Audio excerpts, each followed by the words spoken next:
নিজের বসবাস করি, সেই হিসেবে আমাকে যারা বাইরে প্রোগ্রাম সবাই পরিচিত যায়, তো এখানে যায় আমাদের আমি ইন্ডিয়ার সম্প্রদায়েরই মানুষ, সেই হিসেবে আমরা দেখছি আমার এখন আমার যদি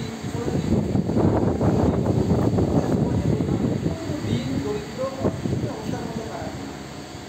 আমরা যখন লেখাপড়া শিখেছি তখন স্কুলে যাওয়ার লোকের সংখ্যা ছেলের সংখ্যা নগণ্য কম, কিন্তু আজকের দিনে সব পরিবারের ছেলেরাই স্কুলে যায়। গ্রামে গ্রামে শিক্ষা প্রতিষ্ঠান রয়েছে, এই যে অঙ্গনওয়াড়ি কেন্দ্র, এটা একটা শিক্ষা প্রতিষ্ঠান।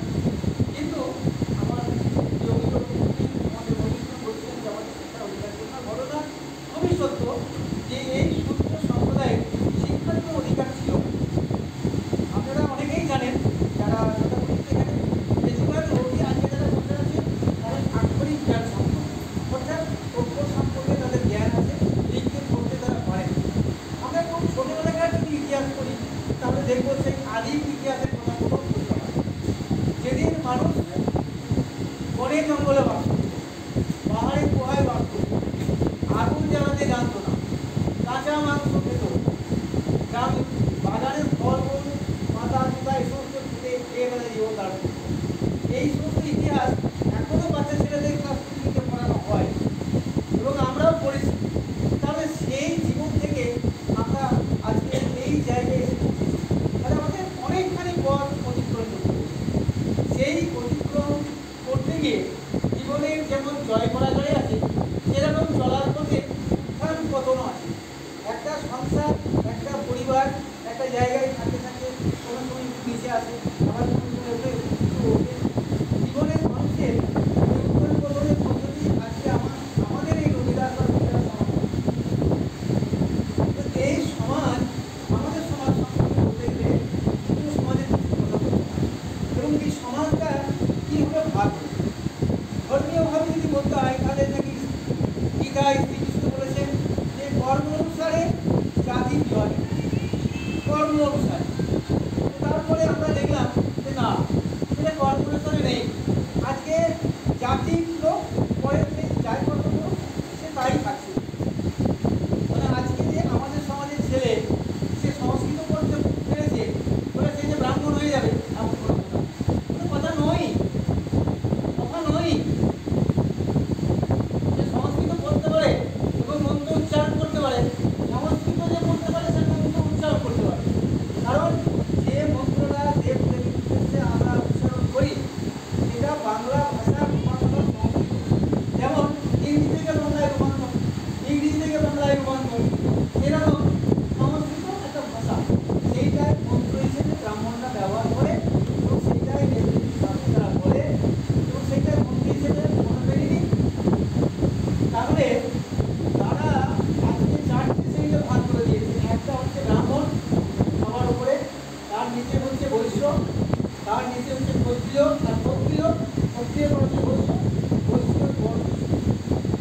সেই সূত্র সমাজে প্রতি সূত্র এই আমাদের রবিদাস সমাজ, এটাকে রবিদাস, রবিদাস, চামার, চর্মকার বিভিন্নভাবে বলা হয়। মোট কথা চর্মকারটাই আসল, চর্মকারটাই আসল। আমরা পরিবর্তনশীল জগতে বাস করি, মানুষ প্রয়োজনের ভিত্তিতে সব কিছু অদল বদল করে থাকে। আজকে আমি একটা জিনিস ব্যবহার করছি, কালকে সেটা বদল করে আর একটা জিনিস আমরা ব্যবহার করবোই, সেইটাই ব্যবহার করলে এমন কোনো কথা নয়। সেই হিসেবে সেই অদল বদলের মাধ্যম দিয়ে চর্মকার থেকে চামান, রুইদাস, রবিদাস, ঋষিদাস এগুলো হয়েছে। তা রুইদাস ঋষিদাসটা কিন্তু হয়েছে এই যে মহাপুরুষকে এখানে দেখছেন ছবিতে, তিনি সেই চর্মকার সমাজের একজন মহান পুরুষ, যিনি এই সমাজের একজন কি বলবো সমাজের সংস্কারক বলতে গেলে, সমাজ সংস্কারক এবং সমাজের জন্য আজীবন লড়াই করেছেন। 125 বছর যার পরমায়ু, তিনি এই সমাজের জন্য একটা বৃহত্তর সংগঠন তৈরি করে তখন লড়াই করেছিলেন। তাই সেই তার নাম অনুসারে আমরা আজকে সমাজের কাছে পরিচয় দিই রুইদাস। বর্ধমান দিকে যাবেন দেখবেন তারা সকলে রুইদাস। আমাদের এদিকে দেখবেন আমরা দাস দেখি, আগে একদম আমি দলিলগুলো দেখেছি মুখি লেখা থাকতো, তারপর কোথাও কোথাও মায়ের লেখা থাকতো, এগুলো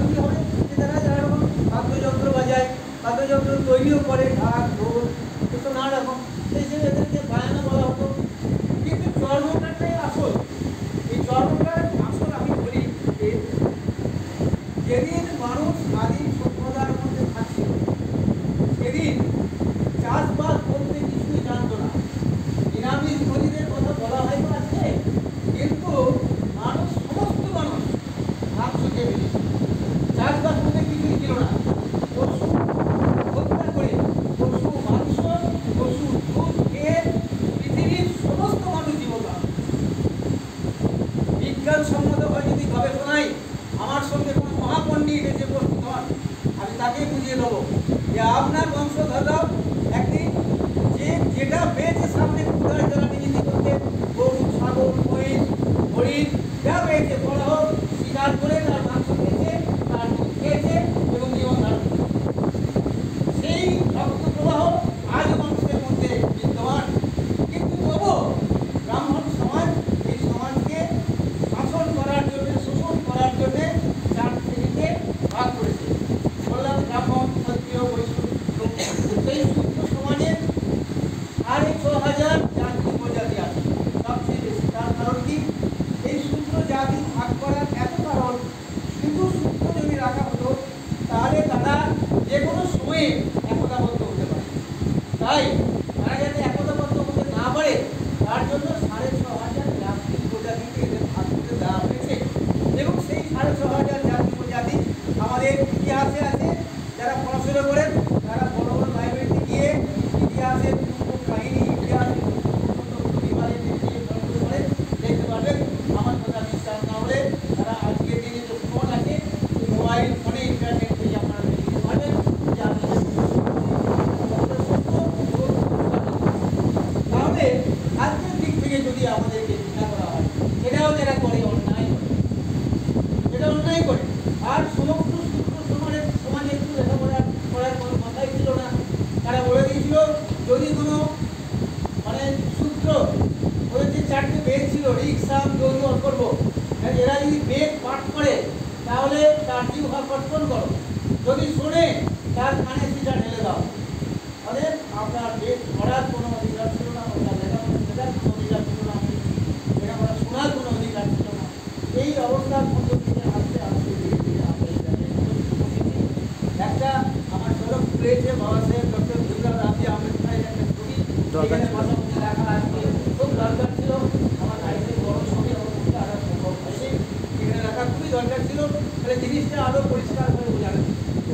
গুরু রবিদাস আজকে ১৪৭তম বর্ষ আমরা উদযাপন করেছি আমাদের এই ভগবতপুর গ্রামে, মধুসূদন গ্রামে ৬৪৭তম তার জন্মদিন গুরু রবিদাসের। আমি যদি ধর্মের ক্ষেত্রে আসি তাহলে আমরা যে ধর্মের নাড়াচাড়া করি, আমরা যে হিন্দু বলি, সেই কিন্তু আমরা হিন্দু ধর্মের মধ্যে করি না, সেটা যারা আমাদেরকে বলে তারা খুব ভালো করে জানে। কিন্তু বর্তমান রাজনৈতিক পরিকাঠামোকে টিকিয়ে রাখার জন্যে যারা আমাদের ঘৃণা করে, যারা আমাদের শোষণ করে, তারা নিত্য নৈমিত্তিক সেই কার্যকে রাখার জন্য আমাদের তারা বলে করাও কিন্তু। কিন্তু মোটেই আমরা হিন্দু নয়, মোটেই আমরা হিন্দু নয়। সূত্র সমাজ হিন্দু নয়, হিন্দু এরা নয়, আমরাও হিন্দু নয়। যদি বৈষ্ণব বলে তাহলে বৈষ্ণব যদি হতে হয় তাহলে গুরু রবিদাসকে আমরা বৈষ্ণব বলে মানি, এবং তারপরেও সেই গুরু রবিদাসের চিন্তাধারাকে আমাদের জীবন থেকে একসময় তারা সরিয়ে দিয়েছিল, এবং তারপরে শ্রী চৈতন্যদেব সেই বৈষ্ণব ধর্মকে আবার নিয়ে এসেছে তার মতো করে। শ্রী চৈতন্যদেব একজন ব্রাহ্মণ পরিবারের ছেলে, একজন মিশ্র পরিবারের সন্তান, জগন্নাথ মিশ্রের ছেলে। সেই ব্রাহ্মণ পরিবারের ছেলে সে কি করে বৈষ্ণব ধর্ম প্রবর্তন করতে হলো? তার কারণ এই সমাজ নিয়ন্ত্রণের মধ্য দিয়ে ব্রাহ্মণরা একটা এমন জায়গায় একসময় এসেছিল, কুলীন হওয়ার জন্য তারা ১০০টা পর্যন্ত বিয়ে করত। যেদিন সে মরতে যাবে সেদিন পর্যন্ত একটা নাবালিকাকে বিয়ে করে তাকে বৈধব্য জ্বালা সহ্য করতে বাধ্য করাতো, এবং সেই নারীকে তারা চিতায় জ্বালিয়ে দিত। সেটা হতো সতীদাহ প্রথা। আমাদের এই দেশের সমস্ত মহান মানুষরা সেগুলোকে আন্দোলন এবং নিয়মিত চর্চার মধ্য দিয়ে সেই সতীদাহ প্রথাকে বন্ধ করেছে। যেমন রামমোহন রায় সতীদাহ প্রথাকে নিবারণ করেছে, সেই রকমই চৈতন্যদেব তিনি দেখলেন যে ব্রাহ্মণ সমাজের যে অবস্থা, ডিটেলসে যেতে গেলে অনেক সময় লাগবে, শান্তি করে ঘটনাটা আছে। চৈতন্যদেব তখন ব্রাহ্মণ পরিবারের ছেলে হোক এই বৈষ্ণব ধর্মকে আবার নতুন করে তার মতো করে করেছে।